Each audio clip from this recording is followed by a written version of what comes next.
दोस्तों, आज हम आपको हारे का सहारा बाबा खाटू श्याम हमारा के बारे में ऐसे आश्चर्यजनक तथ्य बताएंगे जिसको जानने के बाद आप आश्चर्य करने पर मजबूर हो जाएंगे। खाटू श्याम को भगवान श्री कृष्ण के कलयुगी अवतार के रूप में जाना जाता है। ऐसा कहे जाने के पीछे एक पौराणिक कथा है। बाबा खाटू श्याम का संबंध महाभारत काल से माना जाता है। ऐसी कथा है कि खाटू श्याम की अपार शक्ति और क्षमता से प्रभावित होकर श्री कृष्ण ने इन्हें कलयुग में अपने नाम से पूजे जाने का वरदान दिया था। अब हम आपको खाटू श्याम जी की कथा सुनाते हैं। खाटू श्याम जी का वास्तविक नाम बर्बरीक था। वह महाभारत के महान योद्धा भीम के पौत्र और घटोत्कच के पुत्र थे। बर्बरीक की वीरता और अद्वितीय शक्तियों के कारण वह महाभारत के युद्ध में महत्वपूर्ण भूमिका निभाने की स्थिति में थे। उनके जीवन की यह कथा महाभारत के युद्ध के समय की है, जब भगवान श्री कृष्ण ने उनकी परीक्षा ली और उनके गुणों से प्रभावित होकर उन्हें खाटू श्याम के रूप में पूजित होने का आशीर्वाद दिया। बर्बरीक को उनके गुरु ने 3 अद्वितीय बाणों का वरदान दिया था। इन बाणों की शक्ति इतनी अद्भुत थी कि केवल एक बाण से ही वह पूरे युद्ध का परिणाम तय कर सकते थे। बर्बरीक ने अपने गुरु को वचन दिया था कि वह केवल कमजोर पक्ष की ओर से ही युद्ध में भाग लेंगे। महाभारत युद्ध से पहले श्री कृष्ण ने बर्बरीक की वीरता और शक्तियों की परीक्षा लेने का निश्चय किया। जब बर्बरीक ने कहा कि वह युद्ध में कमजोर पक्ष की सहायता करेंगे, तो श्री कृष्ण ने उन्हें समझाया कि उनकी इस शक्ति के कारण युद्ध का संतुलन बिगड़ सकता है। इसके बाद बर्बरीक ने अपने वचन का पालन करने के लिए अपना शीश श्री कृष्ण को दान कर दिया।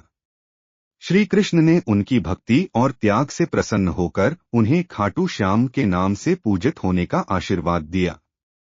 जब बर्बरीक ने अपने वचन को निभाने के लिए श्री कृष्ण को अपना शीश दान कर दिया, तो भगवान श्री कृष्ण ने उनके इस महान बलिदान को अमर बना दिया। बर्बरीक के शीश को महाभारत युद्ध के दौरान एक ऊंची पहाड़ी पर स्थापित किया गया था, ताकि वह पूरे युद्ध को देख सकें। युद्ध में विजय श्री प्राप्त होने पर पांडव विजय का श्रेय लेने हेतु वाद विवाद कर रहे थे। तब श्री कृष्ण ने कहा कि इसका निर्णय बर्बरीक का शीश कर सकता है। बर्बरीक के शीश ने बताया कि युद्ध में श्री कृष्ण का सुदर्शन चक्र चल रहा था, जिससे कटे हुए वृक्ष की तरह योद्धा रणभूमि में गिर रहे थे। द्रौपदी महाकाली के रूप में रक्तपान कर रही थीं। तब श्री कृष्ण ने प्रसन्न होकर बर्बरीक के उस कटे सिर को वरदान दिया कि कलयुग में तुम मेरे श्याम नाम से पूजित होगे। तुम्हारे स्मरण मात्र से ही भक्तों का कल्याण होगा और धर्म, अर्थ, काम, मोक्ष की प्राप्ति होगी। इसके बाद से बर्बरीक को खाटू श्याम के रूप में पूजित किया जाने लगा। दाढ़ी और मूंछ के साथ इस मंदिर में विराजमान हैं बाबा श्याम। प्रत्येक वर्ष होली के दौरान खाटू श्याम जी का मेला लगता है। राजस्थान के सीकर जिले में इनका भव्य मंदिर स्थित है, जहां हर साल बड़ी संख्या में श्रद्धालु आते हैं। स्वप्न दर्शनोपरांत बाबा श्याम खाटू धाम में स्थित श्याम कुंड से प्रकट हुए थे। श्री कृष्ण विराट शालिग्राम रूप में संवत 1777 से खाटू श्याम जी के मंदिर में स्थित होकर भक्तों की मनोकामनाएं पूर्ण कर रहे हैं। लोगों का विश्वास है कि बाबा श्याम सभी की मुरादें पूर्ण करते हैं और रंग को भी राजा बना सकते हैं। भक्तों की इस मंदिर में इतनी आस्था है कि वह अपने सुखों का श्रेय उन्हीं को देते हैं। भक्त बताते हैं कि बाबा खाटू श्याम सभी की मुरादें पूरी करते हैं। खाटू धाम में आस लगाने वालों की झोली बाबा खाली नहीं रखते हैं। आइए खाटू श्याम जी के जीवन और उनके मंदिर से जुड़े प्रमुख तथ्यों को गहराई से जानते हैं। लाक्षागृह की घटना में प्राण बचाकर वन वन भटकते पांडवों की मुलाकात हिडिंबा से हुआ। यह भीम को अपने पति के रूप में प्राप्त करना चाहती थी। माता कुंती की आज्ञा से भीम और हिडिंबा का विवाह हुआ, जिससे घटोत्कच का जन्म हुआ। घटोत्कच का पुत्र हुए बर्बरीक, जो अपने पिता से भी शक्तिशाली थे। बर्बरीक देवी के उपासक थे। देवी के वरदान से उन्हें 3 दिव्य बाण प्राप्त हुए थे, जो अपने लक्ष्य को भेद कर वापस लौट आते थे। इनकी वजह से बर्बरीक अजय हो गए थे। महाभारत के युद्ध के दौरान बर्बरीक युद्ध देखने के इरादे से कुरुक्षेत्र आ रहा थे। श्री कृष्ण जानते थे कि अगर बर्बरीक युद्ध में शामिल हुआ तो परिणाम पांडवों के विरुद्ध होगा। बर्बरीक को रोकने के लिए श्री कृष्ण गरीब ब्राह्मण बनकर बर्बरीक के सामने आए और अनजान बनते हुए श्री कृष्ण ने बर्बरीक से पूछा कि तुम कौन हो और कुरुक्षेत्र क्यों जा रहे हो। जवाब में बर्बरीक ने बताया कि वह एक दानी योद्धा है जो अपने एक बाण से ही महाभारत युद्ध का निर्णय कर सकता है। श्री कृष्ण ने उसकी परीक्षा लेनी चाहिए तो उसने एक बाण चलाया जिससे पीपल के पेड़ के सारे पत्तों में छेद हो गया।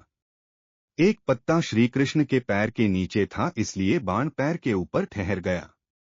श्री कृष्ण बर्बरीक की क्षमता से हैरान थे और किसी भी तरह से उसे युद्ध में भाग लेने से रोकना चाहते थे। इसके लिए श्री कृष्ण ने बर्बरीक से कहा कि तुम तो बड़े पराक्रमी हो, मुझ गरीब को कुछ दान नहीं दोगे क्या। बर्बरीक ने जब दान मांगने के लिए कहा तो श्री कृष्ण ने बर्बरीक से उसका शीश मांग लिया। बर्बरीक समझ गए कि यह ब्राह्मण नहीं कोई और है और बर्बरीक ने वास्तविक परिचय देने के लिए कहा। श्री कृष्ण ने अपना वास्तविक परिचय दिया तो बर्बरीक ने खुशी खुशी उनको अपना शीश दान देना स्वीकार कर लिया। उसके बाद रात भर भजन पूजन कर फाल्गुन शुक्ल द्वादशी को स्नान पूजा करके बर्बरीक ने अपने हाथ से अपना शीश श्री कृष्ण को दान कर दिया। शीश दान से पहले बर्बरीक ने श्री कृष्ण से युद्ध देखने की इच्छा जताई, इसलिए श्री कृष्ण ने बर्बरीक के कटे शीश को युद्ध अवलोकन के लिए एक ऊंचे स्थान पर स्थापित कर दिया। मंदिर में हर साल लाखों श्रद्धालु आते हैं और मंदिर का प्रमुख आकर्षण खाटू श्याम जी की प्रतिमा है, जिसे बहुत ही भव्य तरीके से सजाया जाता है। इस मंदिर की प्रतिष्ठा पूरे भारत में फैली हुई है। खाटू श्याम जी को श्याम नाम इसलिए दिया गया क्योंकि भगवान श्री कृष्ण ने उन्हें अपना रूप और आशीर्वाद प्रदान किया था। कृष्ण का यह रूप उनके भक्तों के लिए विशेष महत्व रखता है। श्याम का अर्थ है कृष्ण का रंग या कृष्ण का प्रिय, और यह नाम बर्बरीक के प्रति श्री कृष्ण की भक्ति और प्रेम का प्रतीक है। इसलिए खाटू श्याम जी को भगवान कृष्ण के एक रूप के रूप में पूजा जाता है। खाटू श्याम जी के भजन और कीर्तन बहुत प्रसिद्ध हैं। हर दिन मंदिर में विशेष रूप से भजन कीर्तन का आयोजन किया जाता है, जिसमें श्रद्धालु बड़ी संख्या में भाग लेते हैं। इन भजनों में श्याम जी की महिमा, उनके चमत्कारों और उनकी भक्ति का गुणगान किया जाता है। हर दिन खाटू श्याम जी की झांकी को विशेष रूप से सजाया जाता है। इसे मोरपंख, फूलों और अन्य सजावटी सामग्री से बहुत ही सुंदर तरीके से सजाया जाता है। खाटू श्याम जी के भक्तों में यह मान्यता है कि जो व्यक्ति सच्चे मन से उनकी भक्ति करता है, उसके जीवन में कभी भी धन धान्य की कमी नहीं होती है। इसे अक्षय पात्री के नाम से जाना जाता है। यह भी कहा जाता है कि जो व्यक्ति श्याम बाबा की शरण में आता है, उसकी सभी इच्छाएं पूर्ण होती हैं और उसे जीवन में सुख समृद्धि प्राप्त होती है। हर साल हजारों श्रद्धालु पैदल यात्रा कर खाटू श्याम जी के दर्शन करने जाते हैं। यह यात्रा भक्तों की आस्था और भक्ति का प्रतीक होती है। पैदल यात्रा के दौरान भक्तजन खाटू श्याम जी के भजन गाते हुए और उनकी महिमा का गुणगान करते हुए चलते हैं। इस यात्रा का धार्मिक और आध्यात्मिक महत्व है। यह यात्रा विशेष रूप से फाल्गुन मेले के समय आयोजित की जाती है, जब लाखों श्रद्धालु पैदल यात्रा कर खाटू श्याम जी के दर्शन करने आते हैं। खाटू श्याम जी के मंदिर के पास स्थित श्याम कुंड का विशेष धार्मिक महत्व है। ऐसा माना जाता है कि इस कुंड में स्नान करने से सभी मनोकामनाएं पूर्ण होती हैं। यह श्याम कुंड मंदिर के परिसर में ही स्थित है और इसके जल को पवित्र माना जाता है। कहा जाता है कि खाटू श्याम जी का शीश यहीं से प्राप्त हुआ था और इसे ही मंदिर में स्थापित किया गया था। इसलिए श्रद्धालु श्याम कुंड में स्नान कर अपने जीवन को पवित्र मानते हैं, जहां वे श्याम बाबा की कृपा प्राप्त करने के लिए आते हैं। खाटू श्याम जी की महिमा और उनके चमत्कारों के कारण उनकी पूजा और भक्ति केवल राजस्थान तक सीमित नहीं है, बल्कि पूरे भारत में व्यापक रूप से फैली हुई है। उनकी प्रसिद्धि और श्रद्धालुओं की संख्या लगातार बढ़ती जा रही है। खाटू श्याम जी के प्रति श्रद्धालुओं का विश्वास इतना गहरा है कि वे अपनी हर समस्या और कठिनाई में उन्हें याद करते हैं, जो भक्तों के विश्वास को और भी मजबूत बनाती हैं।